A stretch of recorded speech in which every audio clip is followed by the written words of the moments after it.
What's up, everybody? Today we're going to talk about the Andycine A6 Plus. So the Andycine A6 Plus is a touch monitor for the top of your camera that allows old guys like me, maybe young guys too, just kidding around, to be able to see a little bit better. I purchased this from Amazon. It's a couple $100, and what I like about it is it accepts 4K input. All the way up to 60 is what I've sent it, 4K 60 out of the GH5. And it displays 1080p at around 500 nits. What that means is, not unlike our iPhones that we use outside day to day, you're going to be able to see this in normal daylight. Direct bright sunlight, sure, maybe you're going to need to put on the enclosed shade, but we'll talk a little bit about that. So what we've got here is 5.5 inches, 1080 display, comes with this plastic snap-on grid that allows you to put on a sunshade if you'd like. Has a small L-series battery that it comes with. Has this metal bracket that is used to go into your hot shoe on your camera. Also comes with this nice case for carrying and making it portable. Also comes with a sunshade that velcros, like we said, around to the outside of this. Looks like that. And a couple of cables that didn't work for me for varying camera styles. And that's because on the GH5 we have full-size HDMI out, and the cables that it come with were the smaller HDMI size. So what I did was I wound up going to Amazon and I bought what I thought would be a good idea. I bought this full-size HDMI to HDMI Coyly cable. I'd seen that on the SmallHDs. I think someone was using it similar, and I thought that would be a great idea. It turns out I'm not so crazy about it. I find that it actually puts a little tension on it. So I think I'd probably just rather have a straight cable, but I'm going to use this for a while and see. So on this unit, what you get is basically several mounting points. So you've got 1/4-20 on the bottom, 1/4-20 on the side, and 1/4-20 on the top. On this side, you've got an HDMI in and an HDMI out, so you can full-size HDMI into it and also get a full-size HDMI output out of it. You've got an 8-volt DC out so that you can buy those nifty adapters that go into your cameras, the fake batteries, and power your camera and the monitor off of those big L-series Sony batteries. On the bottom, you've got an SD card slot, which allows you to import LUTs that you can use for varying, whether you're shooting log profile or maybe other profiles that you want to have a LUT preview to see what your footage is going to look like. You've got a DC in, so you can power it with an adapter, although it does not come with one. There's that 1/4-20 we talked about, and then you've got a headphone out, so if you'd like to monitor audio, you have an HDMI, but maybe you don't have a headphone jack out on the camera, you can monitor audio as well. It does have an integrated audio monitor or level also. And then that 1/4-20 on the other side.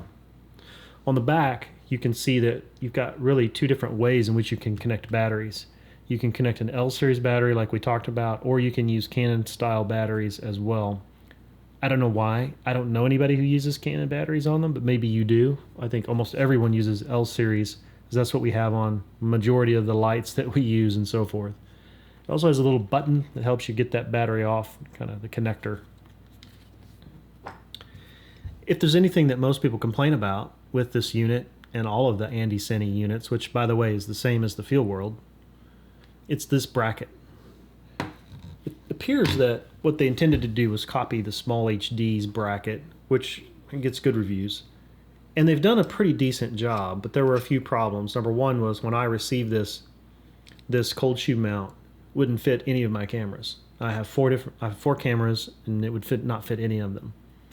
It was as if there was too much material in there, it was too big, so I had to modify that, remove a little material to get it to slide in and out of the hot shoe brackets that I have.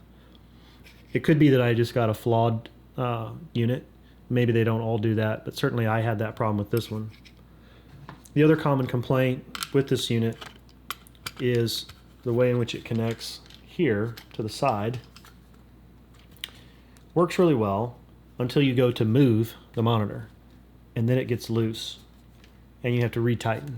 So if you're one of those who's changing angles and you need to change your monitor, you may find yourself frequently retightening this side bracket. It does have a plastic shim or washer, spacer if you want to call it. I think the intention was that would allow it to move. It doesn't work very well though. I have seen some people who have talked about hacks in which they have put a little thin piece of plastic or made themselves a little plastic washer or a Teflon style washer that helped this situation so that it would move a little bit, but it is still a problem as it comes from the factory. As we talked about, it does have this plastic ring around the outside that has some of the Velcro connector on it, and you can use that to connect the sunshade, which has the soft style Velcro if you need to be out in direct sunlight. Personally, I haven't found that to be a big problem so far. It's just worked okay. L-series battery, I can get about an hour and a half to 2 hours of use out of this depending on use case. I haven't tried any of the larger size batteries because I don't know how much time that would run. I haven't had an opportunity to put that into practice yet, but I plan to do that in the future to use the larger L-series. It just snaps in like this, the small size, continues to grow. Seems to be plenty of space for most every camera.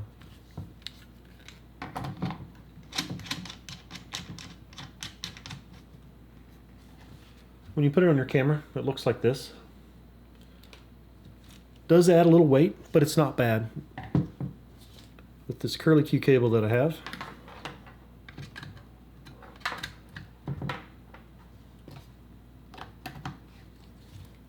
the rig looks something like this.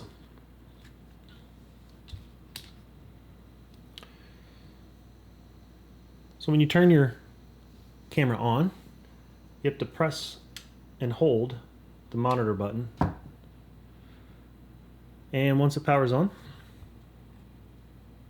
fingerprints and all, you'll be able to see everything just as you would anywhere else. The touch screen does swipe up so you can see at the bottom there are menu items. Menu items are pretty normal for almost any monitor. False color, focus peaking. That's where you can have an audio meter and all those kind of things can be turned on. There's also a side menu that can pop up on the side that allows you to set varying functions, change settings, load LUTs, all of that kind of stuff. Has all the standard functions of the pinch to zoom and all of that good jazz. I find this pretty useful. I think one of the things that I really like about it is that you've just got so much more space to be able to see clearly if things are in focus, if your exposure is correct. The false color works just fine. The false color values or shades that they use are different than I've seen on other monitors, but they work exactly the same. Once you figure out the colors that you're looking for to be within exposure, it works as intended. The focus peaking is good, and obviously with the larger screen you can see a little bit better. But one of the things that you note is that if you've got your camera set up to show your camera settings on that screen, the peaking shows up on those settings as well. I find that distracting personally. Certainly I can turn them off, through the camera buttons and change the display so that they're not there, but it's handy for me to keep them on the screen most of the time. So you do have that to kind of contend with, the peaking on top of the values. And that's really just a function of the HDMI out signal. The monitor's just reading whatever it's dealt, so that makes sense. Works fine, 4K 60 to output to it. It displays in 1080p. The refresh rate seems to be appropriate. Bright enough for everything that I need. There is a little bit of a lag like most monitors, so you will see that slight delay when you're moving things around or action is happening. But that seems to be pretty par for the course for just HDMI style monitors. Overall, I think for $200 it's a great value. Do I think the touchscreen version is worth it?